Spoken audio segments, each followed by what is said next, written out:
Gonna read some new shit. New shit! Thank you.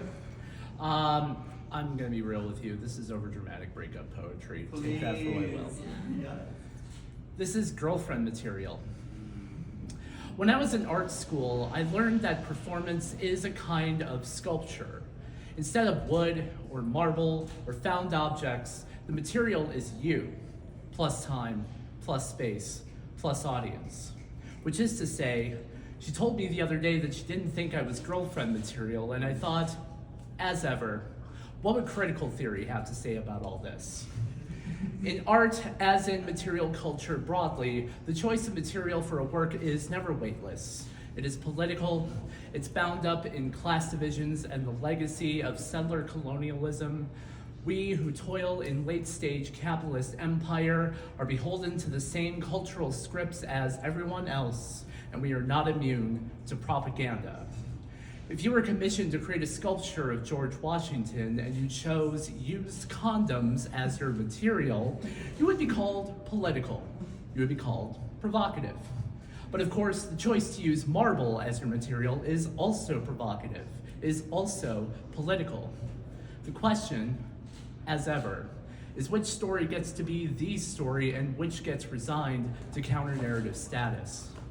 Now, I don't want to be beholden to theory as a means of avoiding my feelings about this most recent breakup, but you're the one who said I'm not a certain material, and frankly, if you didn't want to engage in overwrought grad school discourse on material studies, maybe you should have chosen your words a little better.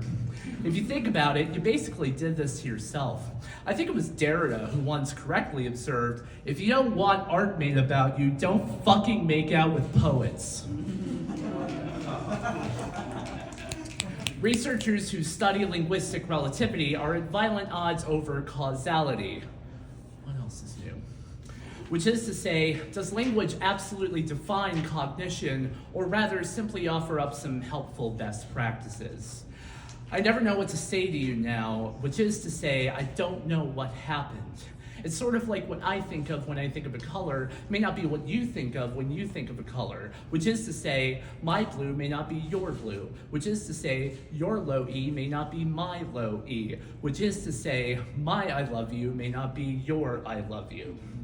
It wasn't until the second night when I cried for so long that I woke up the next morning with bruises around my eyes that I learned how metaphors can die, which is to say, how they can become detached from their foundational animating imagery due to semantic drift.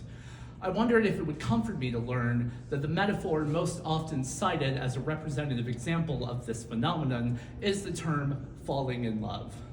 By the fifth night I knew, because I figured out how to say it.